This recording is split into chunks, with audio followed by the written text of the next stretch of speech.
and welcome to Obsessive Audio. This is Eric. We've got a great show for you today, a brand new plugin from Acustica Audio. This is Dove. And in Acustica Audio's own words, Dove is a dynamic harmonic compressor, suppressor / deharsher. And that's a mouthful. I had to do it like 18 times until I could remember it. What is that exactly? Well, it will take your audio, it will analyze all of the frequencies, and it will start to duck certain frequencies that are poking through certain resonances. The method is slightly different from other plugins on the market, well, considerably different from other plugins on the market, and it's Acustica's black box take on how to do these things. The plugin suite itself consists of, there's actually 8 plugins, but really there are 2 interfaces to look at here. And we've got the standard skeuomorphic Acustica analog style interface, which we've all come to know and love. And Acustica recently have been making the flat interface as well. Very attractive. And quite often I've been finding that the flat interface has a few more features up its sleeve that the analog one doesn't have. So I've been leaning towards these recently. And in terms of what family of processing this plugin belongs to, if you know Vox Zenjo's Teote, never knew how to say that one, the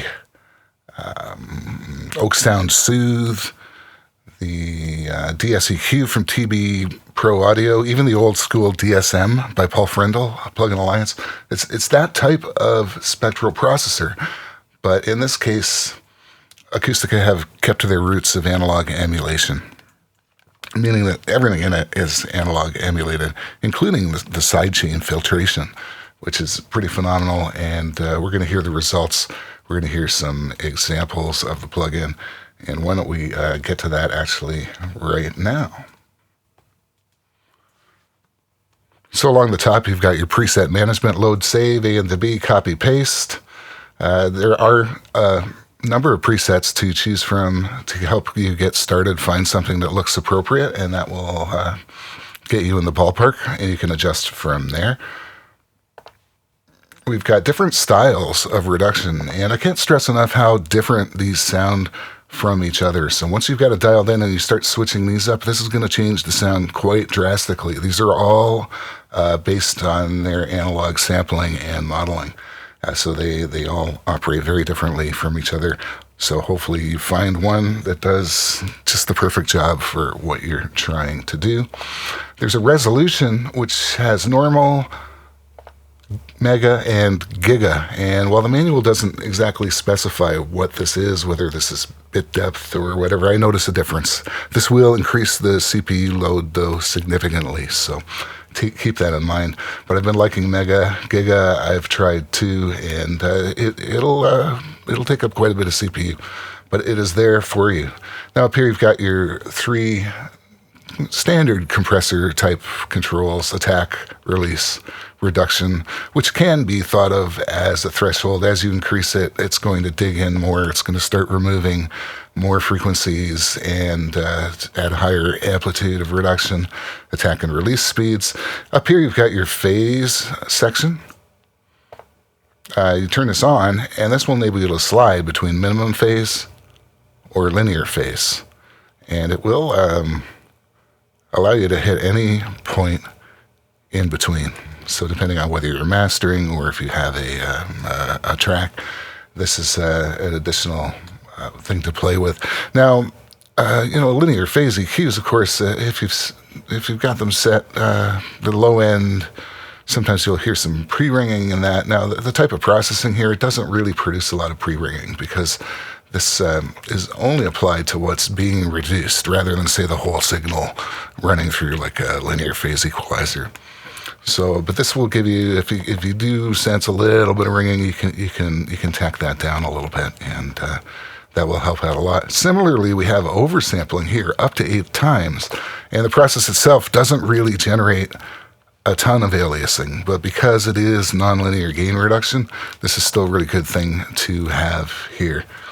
We've got down here input and output. Oh, I should mention size too as well. I forgot that.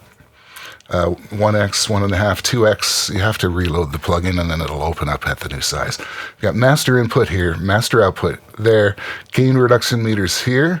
The flat version of the plugin has a little bit more in this section, some RMS, and that's pretty cool. This is where the main activity of selecting frequencies happens. Wet and dry mix, stereo link or unlink, meaning that left or right could be unlinked, meaning they'll act independently. So if it detects a frequency in the left, it'll just duck the left and not hit the right. Or you can link them completely, meaning both sides will react the same way. And again, the beauty is you don't have to decide between the two. You can pick any point in between, which is great. Down here, similarly, you got an MS section. The default is left or right, so basic stereo processing. But let's say that you had a resonant guitar on the left side only, or the guitars are on the the left and the right side. You can put that all the way over to the side without and attack those resonances without affecting, say, the drums or the vocals. Very cool. Similarly, if there's something nasty in the vocals or the bass you want to remove, go over to affect only the mid information. And of course, you can slide at any point in between. I love this. Makeup gain, self-explanatory, although I will say you should be using this makeup gain here rather than increasing the output of the plugin. And the reason for that is because of the delta listen function down here. Delta listen is you're only hearing the part that's being changed. And so when you click this on, if you're really trying to zone in on a certain thing that you're trying to get rid of, you can isolate that. And when you hear only the thing you're trying to get rid of and not the other things, then you know you've got some good settings. So this is pretty critical, especially for a plugin like this, I think. And again, the reason the makeup gain will be fine, but if you have this output at something other than 0, that's going to start bleeding into the delta listen. So you won't actually be hearing everything isolated. So my technique for this plugin, keep this one at 0, use this makeup gain, and we're going to hit the delta listen later. It's very cool. This whole section allows you to hear the left or right, the mid information only, the side information only, or just the changes you're making. Bypass right here, very convenient. Down here we've got 3 controls: range, smoothness, and selectivity. Range is like your maximum gain reduction. So let's say I have this set to like 3 or 4. In theory, no matter what happens with the signal, that those frequencies will only be reduced by that amount, which of course you can increase all the way up. And I don't even think this is dB. I think this is a percent. So if you only need really subtle adjustments and you don't want it to be aggressive, keep this fairly low. And if you want extreme maximum reduction, crank that up. Or anywhere in between. I guess that's what knobs do. Selectivity is the number of bands. So we can go for a few number of bands, fairly coarse activity, or crank it up all the way to a resolution of 1/256 octaves. Bands. So, a graphic EQ is like 1/3 octave. If you crank the selectivity up all the way, that's 1/256th octave. That's thousands and thousands of bands. I'm not sure how many, but it's a lot. This also will increase your CPU load quite drastically. So that's also something to keep in mind. Smoothness over here affects the bandwidth and the amplitude of each of the individual bands. So if you bring smoothness up, that's going to make each band wider and more reactive. The frequencies, the adjacent frequencies will get ducked more. And if you decrease the smoothness, then it's going to start to become much more precise, where it's like, no, just this band's going to hit. And maybe a little on the adjacent bands, but no big wide areas of frequency are going to be effective. So for more precision, smoothness should be lower, and for more smoothness, higher. And did I miss anything on the plugin here? I think we've got it all down. That's great. Let's take a word from our sponsors.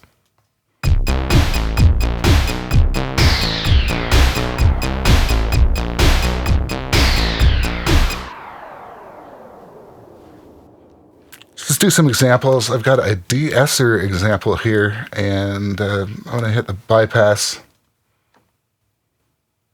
So, I am trying to make a sibilant vocal. Let's hear that again. So, I am trying to make a sibilant vocal. Now, even though it's bypassed, you can still see what the action is. Let's unbypass it and listen. So, I am trying to make a sibilant vocal. Bypass. So, I am trying to make a sibilant vocal. Unbypass. So, I am trying to make a sibilant vocal. So it works really well, and you can see here I've got everything high-passed. It doesn't even start till around 2K, so I'm telling it, do not affect the stuff down here, only affect the stuff up here. And if I wanted to further zone in and on a frequency, I could take a bell curve. So I am trying to make a sibilant vocal. Let's say I heard something around 6K. Let's crank that up. So, I am trying to make a sibilant vocal. Of course, you can use the scroll wheel or 2 fingers on a touchpad and make this wider or narrower. So, I am trying to make a sibilant vocal. And that's basically how that one works. As I crank this up, it's going to reduce more in the areas. Because this is the sidechain, of course, this EQ here is affecting the sidechain. And this is all analog emulated too, which is fantastic.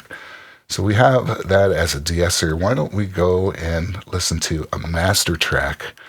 I'm going to use this acoustic track that, actually, if you heard last week, if you saw the green episode, this is the same track. I picked it because it's very clean, it's very acoustic.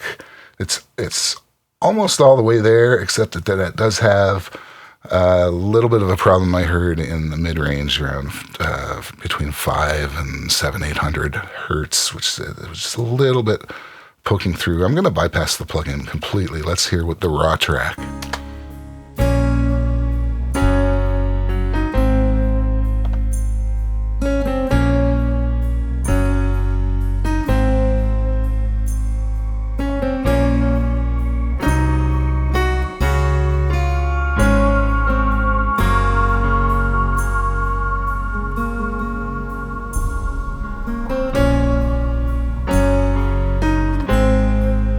So not bad, but listen to the guitars and the piano. There's a little bit of a huh.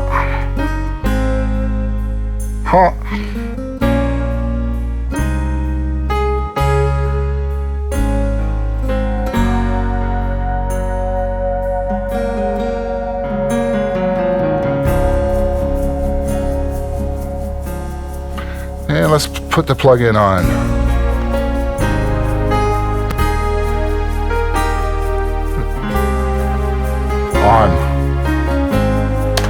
Let's go back to that part. Let's bypass it here. Listen to a bypass, and then I'm going to turn it on. Listen for the guitars, listen for the piano, listen for that kind of nasally frequency. And I'm going to turn it on.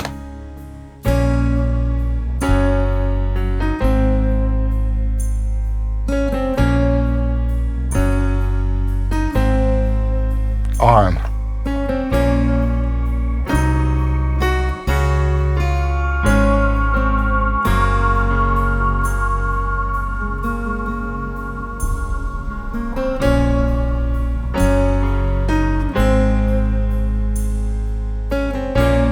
Off.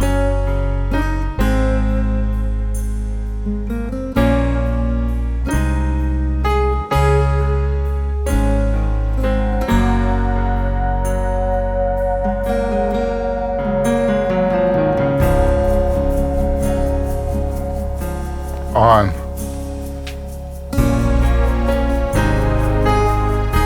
Off. On.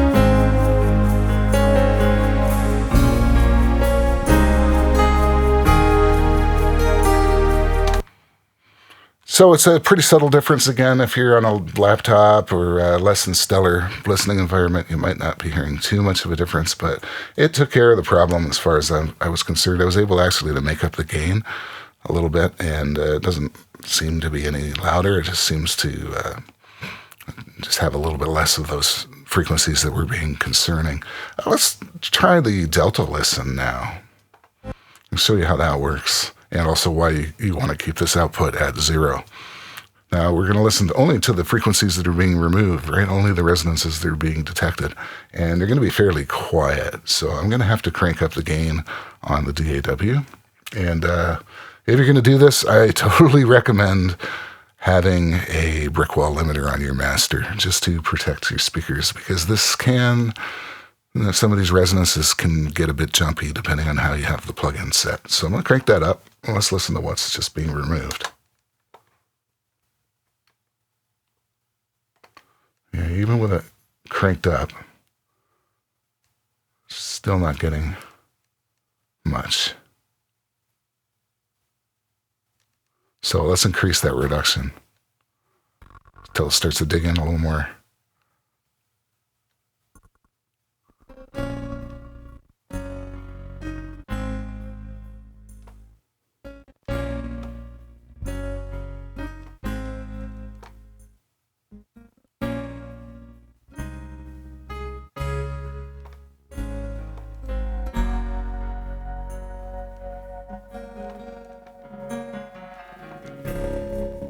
And maybe what we want to do here is actually increase the range.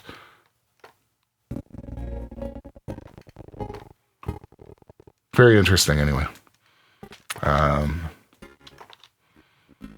In this case, I didn't actually use the delta before, so I just set it where I wanted the frequencies gone. That's an interesting sound there. I wonder if I'm actually doing that properly or if there's something amiss. But let's. Here's why you don't put the output at anything other than 0, because even if you start to take it away, right? This is before the delta, right? So that's why you want to be using the makeup gain there. And we've got one more example, but what was I think the trick here is not to not to use too much. It's too much. It's too much. Too much power. Too much class. It's all too much. Too much.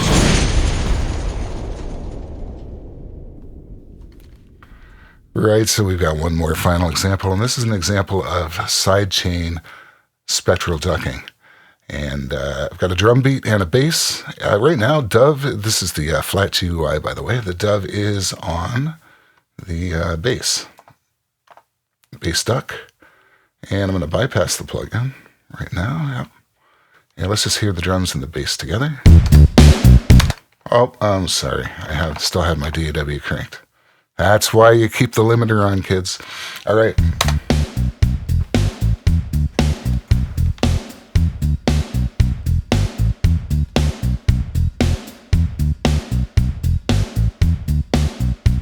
So I've got it set here.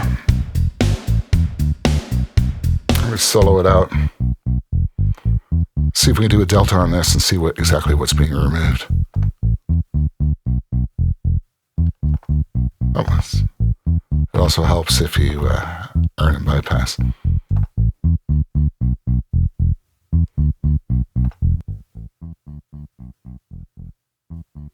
So this is what's being removed, which doesn't sound like it's a lot. But check out in the context of the song, bypassed and unbypassed. Here we go. Bypassed.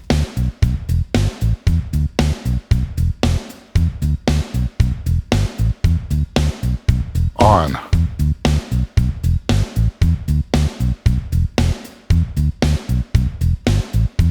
Off.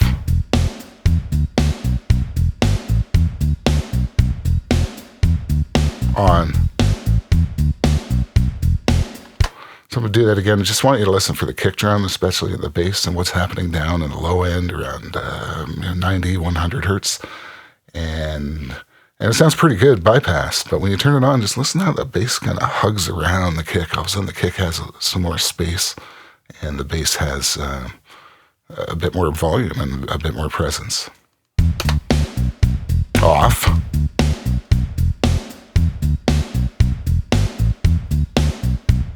On.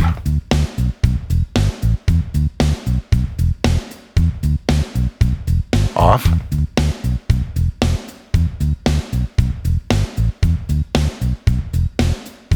On. So that's just something that I like to do. I've been using, up until this point, I think I've been using Sonable Smart Compressor to do this trick. It's a spectral ducking trick.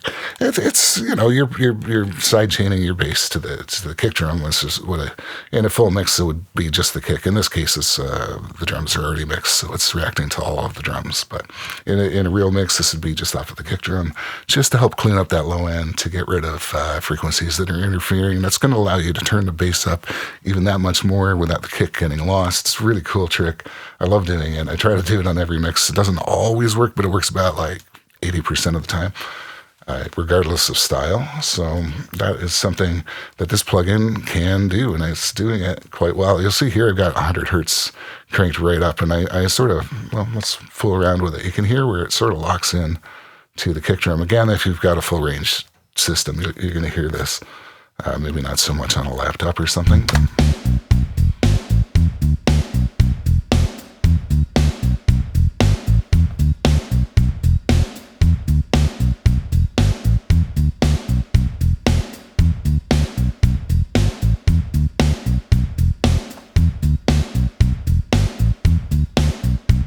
Right around there is where I felt it locked in, that kick drum. It's punching through that space. Anyway, good stuff. Dove from Acustica Audio. It's just released yesterday, still at introductory pricing. Check it out. I think you will not be disappointed. If you don't have any plugins that do these kinds of functions, this would be a great first purchase in that area, because I've used this now on mastering. I've used it on a bunch of different things, and it does what it says on the tin, but it does it in style. It does it analog. Again, you've got all these different modes to play with. Wish we could spend more time on that, but I think that's probably good for now. Anyway, I hope you enjoyed this. I hope it was entertaining and helpful. Make sure you like, make sure you subscribe, and we'll see you next time on Obsessive Audio.